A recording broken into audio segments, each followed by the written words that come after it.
نحمده ونصلي ونسلم على رسوله الكريم أما بعد فأعوذ بالله من الشيطان الرجيم بسم الله الرحمن الرحيم صدق الله العلي العظيم رب العالمین ہمیں نور قرآن پاک سے منور فرمائے، آمین۔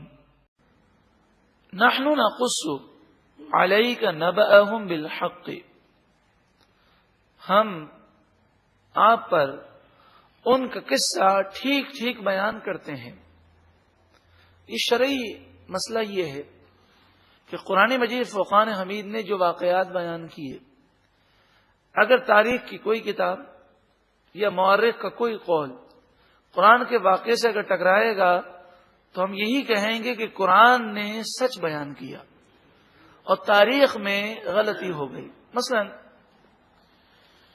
قرآن مجید فرقان حمید بیان کرتا ہے کہ 309 سال تک یہ سوتے رہے، لیکن جو انسائکلوپیڈیا ہے بریٹانیکا، اس کی 7ویں جلد صفحہ نمبر 120 پر یہ لکھا ہے کہ یہ 200 سال تک سوتے رہے۔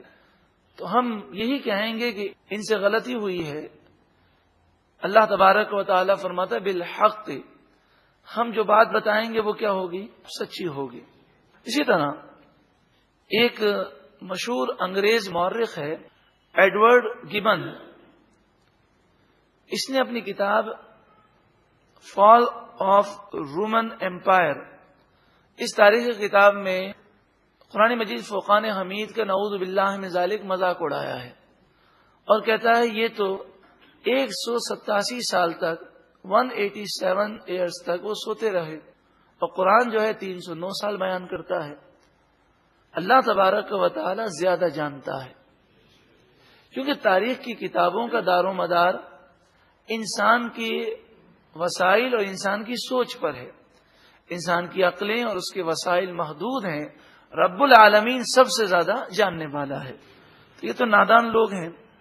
انہم فتیۃ آمنوا بربہم، بے شک یہ چند نوجوان تھے جو اپنے رب پر ایمان لائے، وزدناہم ہدی، اور ہم نے انہیں مزید ہدایت عطا فرمائی، وربطنا علی قلوبہم، اور ہم نے ان کے دلوں کو مضبوط کیا، اذ قاموا، جب وہ بادشاہ کے سامنے کھڑے ہوئے۔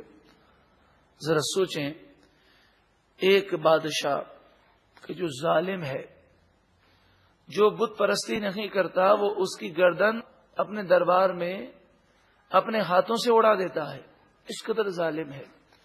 اس کے سامنے حق بات کہنا کس قدر مشکل ہوگا، لیکن اللہ تعالی نے انہیں ہمت عطا فرمائی۔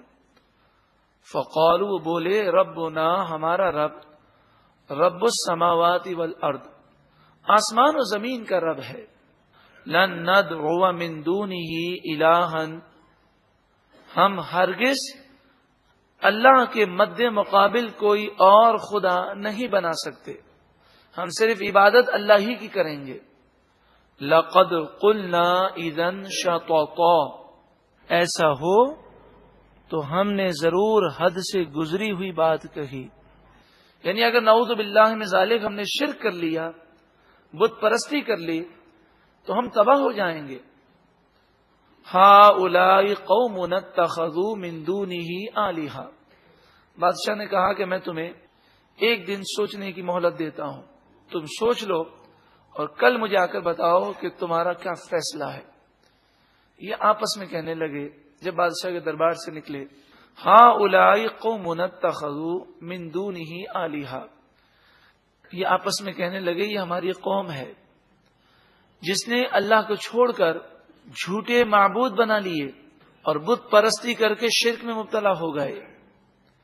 لولا یأتون علیہم بسلطان بین، کیوں نہیں لاتے ان بتوں پر کوئی روشن سند، یعنی ہماری قوم بت کی پوجا کرتی ہے، اسے خدا سمجھتی ہے، لیکن ان کے پاس اس کی کوئی دلیل نہیں ہے۔ فمن اظلم ممن افترى علی اللہ کذبا، پس اس سے بڑھ کر ظالم کون کہ جو اللہ پر جھوٹ باندھے، اللہ کے ساتھ کسی کو شریک کرنا، خدا سمجھنا، الہ سمجھنا، یہ سب سے بڑا ظلم ہے۔ ان الشرک لظلم عظیم، شرک ظلم عظیم ہے۔ عبادت کرنی ہے صرف اور صرف اللہ کی، اللہ کے سوا کوئی معبود نہیں۔ وَإِذِ اعْتَزَلْتُمُوهُمْ وَمَا يَعْبُدُونَ إِلَّا اللَّهَ، اور جب تم ان لوگوں سے کنارہ کشی اختیار کر چکے اور ان بتوں سے بھی تم کنارہ کشی اختیار کر چکے جن کی یہ پوجا کرتے ہیں، صرف تم اللہ ہی کو مانتے ہو، فَأْوُوا، پس تم پناہ لے لو، إِلَى الْكَهْفِ، غار میں۔ یہ آپس میں جب مشورہ کر رہے تھے تو کسی نے کہا کہ جب ہمیں اس قوم سے نفرت ہے، ہم اس کے مذہب پر نہیں ہیں، ہم ان بتوں سے نفرت کرتے ہیں، اور یہ قوم ہم پر بضد ہے کہ ہم مشرک ہو جائیں، تو کوئی بچنے کی صورت نہیں، لہذا اب ہمیں چاہیے کہ ہم غار میں پناہ لے لیں۔ تو کسی نے کہا کہ غار میں پناہ لے لیں گے تو زندہ کیسے رہیں گے، کھائیں گے کہاں سے، پیئیں گے کہاں سے، پھر لباس کیسے تبدیل کریں گے، زندگی کیسے گزرے گی؟ تو دوسرے نے کہا کہ یہ سوچ ہماری نہیں ہونی چاہیے، ہم اللہ پر بھروسہ کر کے نکل جائیں، اللہ تعالیٰ کرم فرمائے گا۔ ینشر لکم ربکم من رحمتہ، تمہارا رب اپنی رحمت تمہارے لیے پھیلا دے گا۔ وَيُهَيِّئْ لَكُم مِّنْ أَمْرِكُم مِّرْفَقًا، اور تمہارے کام میں آسانی کے سامان بنا دے گا، تمہارا معاملہ تمہارے لیے بہت آسان کر دے گا۔ اس آیت کے تحت مفسرین فرماتے ہیں کہ جب بندہ یہ پکی نیت کرتا ہے کہ مجھے حرام سے بچنا ہے، مجھے جھوٹ سے بچنا ہے، مجھے اللہ کا فرما بردار بننا ہے، اور یہ پکی نیت کر لے کہ اس راہ میں اگر دنیا آئے، دنیا کا نقصان آئے یا کچھ بھی ہو جائے، میں اسے ٹھکرا دوں گا، مجھے کوئی پرواہ نہیں ہے، تو اگر وہ یہ عزم کر لے، فرمایا اللہ تعالی غیب سے اس کی مدد فرماتا ہے۔ جیسے ایک بزرگ تھے، وہ بیٹھے ہوئے تھے، ایک صاحب بھاگتے ہوئے آئے، انہوں نے کہا میرے پیچھے فوجی لگے ہیں اور ظلمن مجھے پکڑنا چاہ رہے ہیں۔ یہ کہتے ہوئے وہ ان کے گھر میں چھپ گئے۔ پھر تھوڑی دیر گزری تو دیکھتے ہیں بزرگ کہ وہ فوجی ان کے پاس آ گئے اور کہنے لگے کہ یہ بتائیے کہ آپ کے گھر میں وہ شخص داخل تو نہیں ہوا؟ تو بزرگ نے کہا ہاں یہ داخل تو ہوئے، ابھی میرے سامنے میرے گھر میں گئے ہیں۔ تو فوجی حضرت کے گھر میں گھس گئے، پورے گھر کی تلاشی لی تو وہ شخص انہیں نظر نہیں آیا۔ تو باہر نکلے اور کہنے لگے کہ آپ اتنے نیک آدمی ہو کر ہمارے ساتھ مذاق کرتے ہیں۔ حضرت خاموش ہو گئے۔ پھر تھوڑی دیر کے بعد وہ جو گھر میں چھپے ہوئے تھے وہ باہر آئے اور کہنے لگے حضرت آج تو آپ نے مروا کے رکھ دیا تھا، میں نے آپ سے کہا تھا کہ وہ میرے پیچھے لگے ہیں تو آپ کو نہیں بتانا تھا، آپ نے فرمایا دیکھو اگر میں جھوٹ بولتا تب بھی میری بات کا یہ اعتبار نہ کرتے اور گھر کی تلاشی ضرور لیتے، تو میں نے پھر سچ کا دامن پکڑ لیا اور سچ کی برکت سے میں بھی بچ گیا اور تم بھی بچ گئے۔ تو اب دیکھیں بظاہر عقل یہ کہتی ہے، لیکن جب حضرت نے اس موقع پر سچ کو تھام لیا تو اللہ تعالیٰ نے غیبی مدد فرمائی۔ یہ تو خیر حضرت کا ظرف تھا اور ان کا مقام اور مرتبہ تھا۔ اس موقع پر کسی کی جان بچانے کے لیے جھوٹ بولنے کی اجازت شریعت نے دی ہے، مگر اس موقع پر بھی جھوٹ سے بچے تو اللہ نے کرم کر دیا۔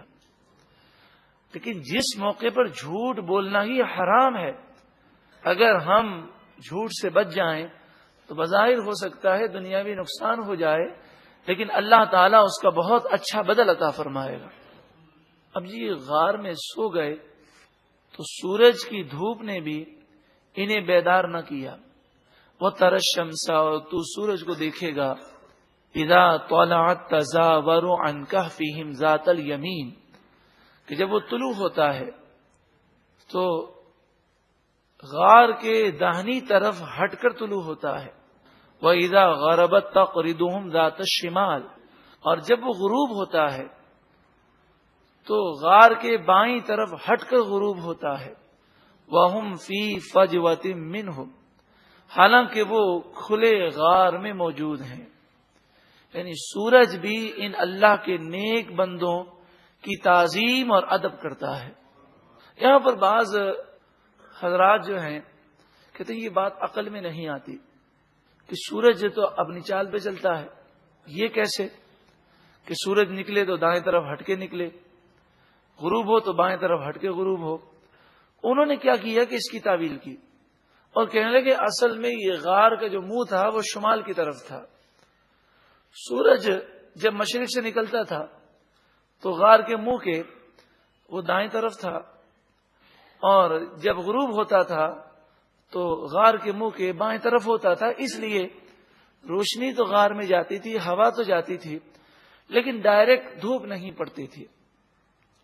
لیکن اکثر مفسرین کو اس تعویل پر اعتراض ہے. وہ اعتراض یہ ہے کہ اگر یہی بات تھی تو قرآن مجید فرقان حمید اس کا اس شان سے ذکر نہ کرتا، کیونکہ یہ تو ایک عام سی بات ہے. اگر غار کا منہ شمال کی طرف ہے تو سورج کی روشنی نہیں جائے گی، یہ تو ایک عام سی بات ہے. کمال تو یہ ہے کہ سورج کی روشنی پہنچنے کے امکانات ہیں، لیکن اللہ تبارک و تعالی اپنی قدرت سے انہیں سورج کی روشنی سے بچا رہا ہے. یہ اللہ تعالی نے اپنی قدرت کا کرشمہ دکھایا ہے. ان اللہ علی کل شیء قدیر، بے شک اللہ تعالی جو چاہے کر سکتا ہے. ایک سیدھی سی بات ہے، کبھی کبھی سورج سر پر بھی ہوتا ہے تب بھی دھوپ کے کوئی آثار نہیں ہوتے. ایک بادل کا ٹکڑا اگر سورج کے اوپر آ جاتا ہے تو دھوپ رک جاتی ہے. تو جو اللہ تعالیٰ بادل کے ایک ٹکڑے سے اتنے بڑے سورج کی روشنی کو روکنے پر قادر ہے، کیا وہ اگر چاہے تو یہ کام نہیں کر سکتا؟ وہ ہر چاہت پر قادر ہے. ذالک من آیات اللہ، یہ اللہ کی نشانیوں میں سے ہے. جب سورج کی چال کا ذکر کیا گیا اور آگے فرمایا یہ اللہ کی نشانیوں میں سے ہے، تو شمال کی طرف منہ غار کا ہونا یہ تو عادتاً سب کو معلوم ہے کہ اس صورت میں سورج کی روشنی نہ جائے گی. اللہ کی نشانیاں یہی ہیں کہ کھلے غار میں پڑے ہیں، نہ تو روشنی نے تنگ کر رکھی ہے، نہ دھوپ تنگ کر رہی ہے، نہ ہوا، نہ پانی، نہ سمندر کا کوئی سیلاب، نہ کوئی طوفان، نہ کوئی مٹی. 309 سال تک ان پر دنیاوی کوئی آثار اثر انداز نہ ہوئے. من یہد اللہ، جسے اللہ تعالی ہدایت دیتا ہے، فہو المہتد، وہی ہدایت یافتہ ہے. ومن یضلل، اور جس سے اللہ ناراض ہو جائے گناہوں کی وجہ سے اور اسے گمراہ کر دے، فلن تجد لہ ولیا مرشدا، تم اس کے لیے نہ کوئی ولی پاؤ گے نہ مرشد پاؤ گے. مراد یہ ہے نہ کوئی اس کا دوست ہوگا اور نہ کوئی اس کی رہنمائی کرنے والا ہوگا. جس سے اللہ ناراض ہو جائے اسے ہدایت نہیں ملتی. ہمیں ڈرنا چاہیے کہ ہمیں اچھی باتیں اگر اثر نہیں کرتی تو اللہ سے رو رو کر معافی مانگنی چاہیے کہ کہیں ہمارا دل بھی تو سخت نہیں ہو گیا. سوال یہ ہے کہ یہ بادشاہ کون تھا؟ اس کے بارے میں یوں تو کئی اقوال ہیں، مگر ایک مشہور قول یہ ہے کہ یہ بادشاہ جو ہے اسے عربی میں یعنی تفاسیر میں تو دقیانوس کہا گیا، لیکن رومی زبان میں اسے دیسس کہتے ہیں. دیسس، DECIUS. اور اس کے بارے میں ایک قول یہ ہے کہ یہ واقعہ 148 عیسوی کا ہے، یعنی اس وقت 2007 چل رہی ہے، تو یہ واقعہ 148 عیسوی کا ہے. اور جب 300 سال پورے ہو گئے اور جب یہ اٹھے تو اس کے بارے میں قول یہ ہے کہ 437 عیسوی تھی جب اصحاب کہف نیند سے بیدار ہوئے. 437 عیسوی، اس طرح حساب کریں تو 300 سال بنتے ہیں، اور قرآن مجید فرقان حمید نے اسے 309 سال قرار دیا۔ تو اس پر اہل کتاب نے نبی اکرم صلی اللہ علیہ وآلہ وسلم کے سامنے اعتراضات کیے، تو حضور نے اس کا جواب یہ دیا کہ تم شمسی تاریخوں سے حساب کرتے ہو، اور قرآن نے چاند کی تاریخوں سے بیان کیا ہے کہ ہر سال 100 سال جب عیسوی گزرتے ہیں تو ہجری سال 103 ہو جاتے ہیں، یعنی 100 سال میں چاند کی تاریخوں سے 3 سال کا اضافہ ہے۔ 300 سال ہوئے اور چاند کے حساب سے دیکھیں تو 309 سال ہوئے، تو اس میں کوئی جو فرق نہیں ہے۔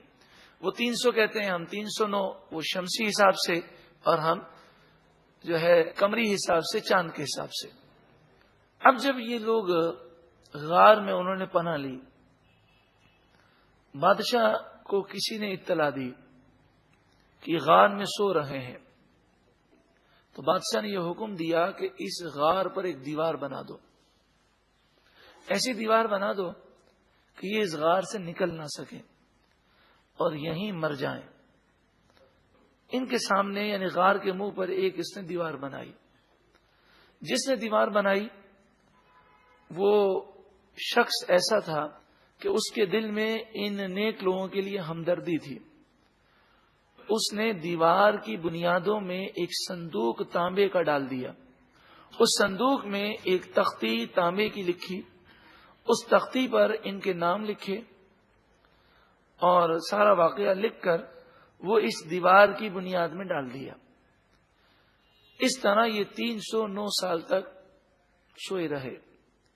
جب 309 سال گزر گئے تو ایک چرواہا نے اوپر پہاڑ سے یہ دیکھا کہ دیوار آدھی بنی ہوئی ہے اور اصل میں یہ غار ہے، تو چرواہا نے یہ خیال کیا کہ یہ غار بڑا اچھا لگتا ہے، میں اس کی دیوار کو توڑ دیتا ہوں تاکہ میری بکریاں چڑھاتے ہوئے میں یہاں پر کچھ دیر آرام کروں گا۔ جب اس نے دیوار توڑی تو اس پر اللہ تعالیٰ نے رعب کو مسلط کر دیا اور یہ گھبرا کر بھاگ گیا۔ اس موقع پر یہ اپنی نیند سے بیدار ہوئے۔ قرآن مجید فرقان حمید ان کے سونے کو اس طرح بیان فرماتا ہے